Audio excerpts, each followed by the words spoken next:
যারা নেশাদার দ্রব্য খায় পান করে তারা জান্নাতে যাবে না। স্পষ্ট হাদিস। কত হাদিস নেবেন আপনি যে নেশাদার দ্রব্য খায় পান করলে জান্নাত তো হারাম হয়ে যায়? কত হাদিস নেবেন আপনি যে নেশাদার দ্রব্য খায় পান করলে জান্নাত হারাম হয়ে যায়? কত হাদিস নেবেন আপনি যে নেশাদার দ্রব্য খায় পান করলে জান্নাত হারাম হয়ে যায়?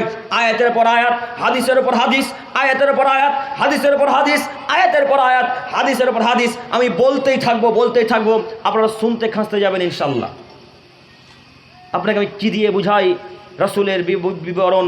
তিনি বলছেন লা ইয়াদখুলুল জান্নাতা মুদমিনু খামর, যারা নেশাদার দ্রব্য খায় পান করে তারা জান্নাতে যাবে না। ও মুরব্বী সাহেব, বলেন আপনার অবস্থা এখন কি হবে? ও মুরব্বী সাহেব, বলেন এখন আপনার অবস্থা কি হবে?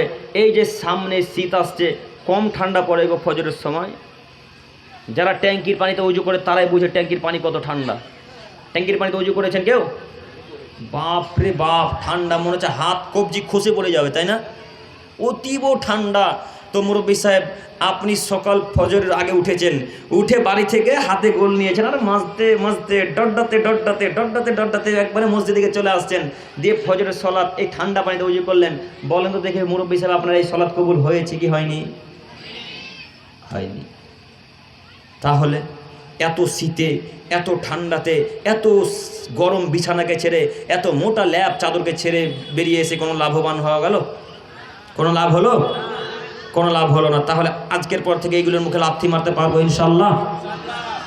পারবো ইনশাল্লাহ? তো যদি আজকে এই জিনিসকে ত্যাগ করতে পারেন তাহলে আজকের এই প্রোগ্রাম সফল হবে ইনশাল্লাহ।